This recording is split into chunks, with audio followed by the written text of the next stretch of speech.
In today's tutorial, I'm going to show you how to install plugins and extensions on the VLC Media Player. So this should hopefully be a pretty straightforward process, guys. And without further ado, let's go ahead and jump straight into it. So all you have to do is select the Tools tab at the top, and then you want to go and select where it says Plugins and Extensions.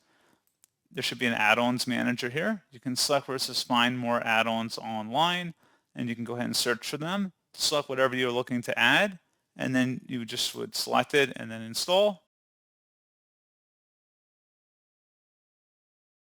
And then once it is installed, you should be able to just check mark only installed here. And that's pretty much it. You can select more information to view information about it, and that's pretty much it. So as always, thank you guys for watching this brief tutorial. I do hope that was able to help you out, and I do look forward to catching you all in the next tutorial. Goodbye.